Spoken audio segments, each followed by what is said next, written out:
नमस्कार, मी doctor Kishor Bagde, medical admission guidance centre या युट्यूब चॅनलमध्ये आपल्या सर्वांचं स्वागत आहे। सर्वप्रथम आपल्या सर्वांना महाराष्ट्र दिनाच्या हार्दिक शुभेच्छा। या चॅनलद्वारे आपण या अगोदर ऍडमिट कार्डची सर्व माहिती घेतलेली आहे, आपल्या नीट एक्झामिनेशन ड्रेस कोडची सर्व माहिती घेतली आहे, तसंच बॅरियर आयटम जे आहेत त्याची पण माहिती घेतलेली आहे आणि जी काही एक्झाम स्लिप आता आलेली आहे त्याची पण आपण माहिती घेतलेली आहे। ही संपूर्ण माहिती आपण पाठीमागच्या 4-5 व्हिडिओमध्ये बघितली आहे, त्यामुळे त्या संदर्भातले आपले सर्वांचे डाऊट क्लिअर झालेले आहेत। या व्हिडिओमध्ये आपण सर्वात महत्त्वाचं म्हणजे OMR शीट याबद्दल संपूर्ण माहिती घेणार आहोत। OMR शीट म्हणजेच सामान्य भाषेमध्ये बोलायचं झालं तर तुमची उत्तरपत्रिका। आतापर्यंत तुम्ही अनेक परीक्षा दिलेल्या आहेत, त्याच्यामध्ये तुमची टर्मिनॉलॉजी काय होती तर प्रश्नपत्रिका आणि उत्तरपत्रिका हे सामान्य भाषेमध्ये झालं। पण नीट एक्झामिनेशनच्या भाषेमध्ये बोलायचं झालं तर प्रश्नपत्रिकेला टेक्स्ट बुकलेट नंबर म्हणतात आणि उत्तरपत्रिकेला OMR शीट म्हणतात। तर OMR शीट ही प्रथमच तुम्ही OMR शीटद्वारे उत्तरपत्रिका लिहित आहे, त्यामुळे OMR शीट बद्दल संपूर्ण माहिती ह्या व्हिडिओमध्ये आपण समजून घेणार आहोत। मेडिकल ऍडमिशन गायडन्स हा युट्यूब चॅनल आपणा सर्वांना मेडिकल ऍडमिशन संपेपर्यंत तुमच्या पाठीशी राहणार आहे, कारण मेडिकल ऍडमिशन प्रोसेस ही जवळजवळ 5 महिने चालू असते आणि ही सर्व ऑनलाईन असते। त्यामुळे तुमचे डाऊट्स मेडिकल ऍडमिशन प्रोसेस बद्दल जे काही असतील त्या या युट्यूब चॅनलद्वारे निरसन होणार आहेत। म्हणून आताच या युट्यूब चॅनलला तुम्ही सबस्क्राईब करा आणि आपल्या मित्रांना पण शेअर करा। तर आपण आपल्या व्हिडिओच्या मुख्य विषयाकडे वळू। तर आपला आजचा मुख्य विषय आहे की मेडिकल ऍडमिशन गायडन्स या युट्यूब चॅनलद्वारे OMR शीट। आता OMR शीट म्हणजे काय, ह्याचा लॉंग फॉर्म म्हणजे ऑप्टिकल मार्क रीडर। आतापर्यंतच्या तुमच्या ज्या काही उत्तरपत्रिका तपासलेल्या आहेत त्या तुमच्या एक्झामिनरने तपासलेल्या आहेत, म्हणजे मॅन्युअली तपासायचं, वाचून तपासलेल्या आहेत की मुलांनी उत्तर बरोबर लिहिलेलं आहे का नाही असं। तर नीटची उत्तरपत्रिका ही कुठलाही एक्झामिनर तपासणार नाही, कुठलाही माणूस तपासणार नाही, तर ती मशीन तपासणार आहे। आणि त्या मशीनला काय म्हटलं जातं तर OMR ऑप्टिकल मार्क रीडर म्हणजेच OMR। तर साधारणपणे OMR शीट जी तुम्हाला एक्झामिनेशन सेंटरमध्ये दिलं जाणार आहे ते असं आहे। तर असंच हे आपण बोर्डद्वारे समजून घेऊया। तर ह्यामध्ये जवळजवळ 5 ते 6 सेक्शन आहेत। तुम्हाला तर उत्तरं लिहायचीच आहेत, कुठलेही 180 उत्तरं लिहायची आहेत, हे तुम्हाला तुमच्या कॉलेजमध्ये समजून सांगितलेलंच असेल, तो काय आपला विषय नाही। पण ह्या उत्तराव्यतिरिक्त इतर काय तुम्हाला माहिती भरायची आहे हे आपण या व्हिडिओमध्ये समजून घेऊया। सर्वप्रथम तुम्हाला रोल नंबर लिहायचा आहे, जो काही डाव्या कॉर्नरमध्ये आहे। त्याच्या खाली तुम्हाला टेक्स्ट बुकलेट नंबर लिहायचा आहे, जो मध्ये आहे आणि त्याचा 7 अंकी आहे, तो टेक्स्ट बुकलेट नंबर। आणि रोल नंबर तुमचा 10 अंकी असतो। तो सर्वप्रथम तुम्ही अक्षरामध्ये लिहायचा आहे आणि तसंच तुम्हाला बबलिंग पण करायचं आहे। उदाहरणादाखल सांगतो, मी इथं 1 2 3 4 5 6 7 8 9 10 असे आकडे टाकलेले आहेत आणि उदाहरणादाखल हा 4 आकडा आहे। 4 आकड्यामध्ये वरून चौथा नंबर जो आहे तो त्याला तुम्ही असं गोल बबलिंग करायचं आहे पूर्णपणे। मी तुम्हाला करून दाखवतोय, तुमच्या कॉलेजमध्ये पण तुम्हाला समजून सांगितलेलं असेल। आणि उदाहरणादाखल आता हे 8 नंबर आहे, 8 नंबरच्या वरून 8वा नंबर 1 2 3 4 5 6 7 8 हे 8व्या नंबरला बबलिंग करायचं आहे। लक्षात घ्या, बबलिंग नंबर हे 1 पासून चालू होतात, 0 पासून चालू होत नाही। गडबडीत तुम्ही चुकताल, म्हणून नेहमी 1 नंबर हा वरती असतो आणि 0 नंबर हा खाली असतो। हे रोल नंबर बद्दल झालं। आता आपण पुढे जाऊ, text booklet number. Text booklet number 7 अंकी असतो, 1 2 3 4 5 6 7। तर उदाहरणादाखल आपण हे 2 नंबरचं समजून चालू। 2 नंबरचं बबलिंग म्हणजे वरून दुसऱ्या ह्याला तुम्हाला बबल करायचं आहे, हे असं पूर्णपणे बबल करायचं आहे। आणि उदाहरणादाखल 5 नंबर म्हणजे 1 2 3 4 5 हे 5व्या नंबरला हे बबलिंग केलेलं आहे।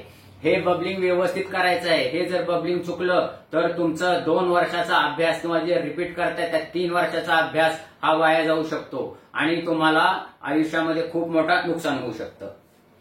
हे 2 सेक्शन झाल्यानंतर त्याच्या खालचा सेक्शन आहे टेक्स्ट बुकलेट कोड। म्हणजे इथं वेगवेगळे असतात ABCDE जे काय असतात ती। हे उदाहरणादाखल मी इथं A लिहितो।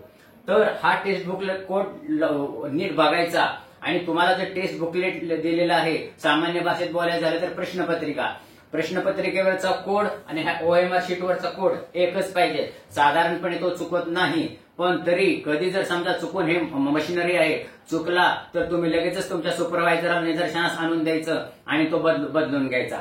हे झाला टेक्स्ट बुकलेट कोड. त्याच्यानंतर खाली येतं answer sheet number. Answer sheet नंबरला तुम्ही काही करायचं नाही, ते ऑटोमॅटिक आलेला असतो, त्यात तुमचा काही संबंध येत नाही. त्याच्यानंतर खाली येतं डिक्लेरेशन बाय कॅन्डिडेट, म्हणजे तुमचं डिक्लेरेशन बाय कॅन्डिडेट. ते काय वाचत बसू नका, ते बाय डिफॉल्ट सगळं असतं. त्याच्या खाली लगेच तुमची सही करा आणि तुमची तिथं तिथं वेळ टाकायची. म्हणजे इथं तुमची सही करायची आणि इथं तुमची वेळ टाकायची आणि त्याच्या खाली तुमचं नाव लिहायचंय. म्हणजे डाव्या बाजूकडे तुम्हाला काय काय करायचंय, रोल नंबर अक्षरी लिहायचंय, बबलिंग करायचंय. टेक्स्ट बुकलेट नंबर अंकी लिहायचाय आणि बबलिंग करायचे. रोल नंबर पण अक्षरी नाही लिहायचा, अंकी लिहायचे आणि बबलिंग करायचे. टेक्स्ट बुकलेट कोड तुम्हाला फक्त चेक करायचा आहे. त्याच्यानंतर आन्सर शीट, त्याच्यामध्ये तुम्हाला काय इंटरफेअर करायचं नाही. आणि त्याच्यामध्ये डिक्लेरेशन ऑफ कॅन्डिडेट, तिथं फक्त सही करायची आहे आणि वेळ टाकायची आहे. आणि त्याच्या खाली तुमचं नाव लिहायचंय. नाव हे रनिंग लिपीमध्ये लिहायचंय. आता रनिंग लिपीमध्ये कसं लिहायचं मी हे तुम्हाला नंतर दाखवतो. त्यानंतर त्याच्या पुढं वरती हा तुमच्या उत्तराचा सेक्शन आहे जो कंपल्सरी आहे. तो कंपल्सरी प्रश्न पहिले 35 ते तुम्हाला कॉलेजमध्ये शिकवलेले असतील. आणि खालचा जो सेक्शन आहे तो बी सेक्शन आहे. वरचा सेक्शन ए जो तुम्हाला कंपल्सरी आहे ते तुमच्या कॉलेजमधल्या शिक्षकांनी समजून सांगितलं असेल, तो आपला विषय नाही. आणि त्याच्या खालचा सेक्शन हा बी सेक्शन आहे. त्याच्यामध्ये फिजिक्स, केमिस्ट्री, बॉटनी आणि झूलॉजी आहे. ह्याच्यामध्ये कुठलेही 15 पैकी कुठलेही 10 सोडवायचे. ते कसे सोडवायचे हे तुमच्या कॉलेजच्या तुमच्या शिक्षकांनी शिकवलं असेल, ती स्ट्रॅटेजी तुम्ही वापरा. त्याच्या खाली 4 सेक्शन आहेत. एक सेक्शन म्हणजे मदर्स नेम, इथं तुमच्या आईचं नाव लिहायचंय. त्याच्यानंतर फादर्स नेम, इथं तुमच्या वडिलांचं नाव लिहायचं. इथं तुमचं लेफ्ट हँड थंब करायचंय त्याच्या खाली. आणि त्याच्या पलीकडं 2 सेक्शन आहेत, वरती एक आणि खाली एक. इन्व्हेलिगेटर म्हणजेच तुमचे जे काही सुपरवायझर आहेत त्यांची तुम्हाला सही घ्यायची. ती सही तुम्हाला 2दा घ्यायची आहे, वरती एक आणि खाली एक. पहिल्यांदा एक्झामिनेशन सुरू झाल्यानंतर सही करतील आणि ते वेळ टाकतील आणि त्याच्यानंतर परत एक्झामिनेशन संपताना इथं सही करतील आणि वेळ टाकतील. म्हणजे तुमच्या उत्तरपत्रिकेवर तुम्ही जे काही उत्तर लिहिणार आहे त्याच्या व्यतिरिक्त एवढं पण तुम्हाला माहिती लिहायची आहे. ह्या संदर्भात हा सर्व व्हिडिओ आहे. आता रनिंग लिपी म्हणजे कसं लिहायचं हे सगळ्यांना माहिती आहे, फक्त उदाहरण दाखल सांगतो. माझं नाव किशोर जर लिहायचं असेल तर सेपरेट अक्षर लिहायचं नाही, KISHOR असं लिहायचं नाही, तर रनिंग लिपीमध्ये लिहायचं. मी इथं लाल अक्षरात लिहून दाखवतो. असं लिहून दाखवायचं. म्हणजे तुमचा पेन उचलायचा नाही, पूर्ण तुमचं नाव लिहिपर्यंत तुमचा पेन उचलायचा नाही. अशा रीतीने रनिंग लिपीमध्ये लिहायचंय की जेणे ह्याच्यामध्ये दुसरा उद्देश काय आहे की ओव्हर रायटिंग होऊ नये म्हणून. NTA स्पष्टपणे शब्दात सांगितलेलं आहे की नो ओव्हर रायटिंग प्लीज किंवा नो ओव्हर रायटिंग अलाउडेड. अशा रीतीनं अशी तुमची उत्तरपत्रिका येणार आहे. जर तुम्ही म्हणजे जो काही तुम्ही 2 वर्ष अभ्यास केलेला आहे आणि जे काही रिपीट करताय त्याने 3 वर्ष अभ्यास केलेला आहे, ह्या 3 वर्षाचं सगळं सार ह्या एका पानामध्ये आहे. तर ह्या पानाकडे नीट लक्ष द्या. 1-2 मिनिटांमध्ये हा सगळा रिव्ह्यू घेतो आणि हा व्हिडिओ संपवतो. हा तुमचा OMR शीट आहे. ह्याच्यामध्ये डाव्या बाजूला वरती रोल नंबर आहे, तो 10 आकडे आहे. पहिल्यांदा अंकामध्ये लिहायचा आहे, नंतर त्याच्या खाली बबलिंग करायचंय. त्याच्यानंतर टेक्स्ट बुकलेट नंबर 7 अंकी आहे, अंकी लिहायचा आहे आणि त्याच्या खाली बबलिंग करायचंय. त्याच्यानंतर टेक्स्ट बुकलेट कोड, हा कोड आहे, हा तुमच्या प्रश्नपत्रिकेचा जो कोड आहे म्हणजे टेक्स्ट बुकलेटची, तो मिळता जुळता आहे का नाही तो बघायचा आहे. त्याच्यानंतर आन्सर शीट, ते काय ऑटोमॅटिक आलेलं आहे बाय डिफॉल्ट, त्याच्याकडे तुम्ही काही लक्ष देऊ नका. त्याच्यामध्ये डिक्लेरेशन ऑफ कॅन्डिडेट ते वाचत बसू नका, डायरेक्ट सही करा आणि तुमची वेळ टाका. त्याच्यानंतर तुमचं नाव लिहायचंय, आईचं नाव लिहायचंय, वडिलांचं नाव लिहायचंय आणि आईच्या नावाच्या खाली जो राखण आहे तुमचा डाव्या हाताचा अंगठा प्रेस करायचा आहे म्हणजे इम्प्रेशन द्यायचं आहे.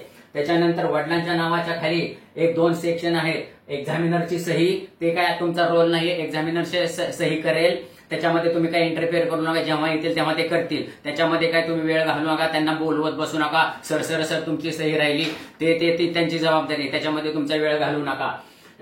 OMR शीटच्या वरती उजव्या बाजूला ए सेक्शन आहे, तो कंपल्सरी आहे, तो तुम्हाला कंपल्सरी सोडवायचा आहे. आणि खालचा बी सेक्शन आहे, त्यातले 15 पैकी कुठलेही 10 प्रश्न सोडवायचे. म्हणजे फिजिक्स, केमिस्ट्री, बॉटनी आणि झुऑलॉजी ह्याच्यापैकी ह्याची स्ट्रॅटेजी तुमच्या कॉलेजमधले शिक्षक शिकवणार आहे.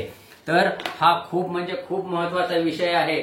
जे काही तुम्ही केलेलं आहे त्याच्यामध्ये हे बऱ्याच विद्यार्थ्यांना मॉक टेस्ट मध्ये किंवा ट्युशन मध्ये किंवा कॉलेजमध्ये 500च्या वरती मार्क पडतात, 600च्या वरती मार्क पडतात. पण जेव्हा मेन एक्झामला जातात तेव्हा त्यांना कधी कधी 200च्या खाली पडतात, कधी कधी 300च्या खाली पण पडतात. हे आम्हाला आलेला अनुभव आहे, मागच्या 10 वर्षातला अनुभव आहे. तर ते का होतं तर हे OMR शीट चुकीचं भरल्यामुळे होतं. तरी विद्यार्थी मित्रांनो, हा व्हिडिओ नीट ऐका आणि तुम्हाला आवडलाच असेल आणि हा व्हिडिओ तुम्ही तुमच्या मित्रांना शेअर करा. ह्या चॅनलला सबस्क्राईब करा, कारण ह्या चॅनल तुम्हाला तुमच्या मेडिकल ऍडमिशन प्रोसेस संपेपर्यंत तुमच्या पाठीशी राहणार आहे. एवढं बोलून आजचा व्हिडिओ संपवतो. धन्यवाद. जय हिंद, जय महाराष्ट्र. महाराष्ट्र दिनाच्या पुन्हा एकदा शुभेच्छा देतो. Okay, thank you.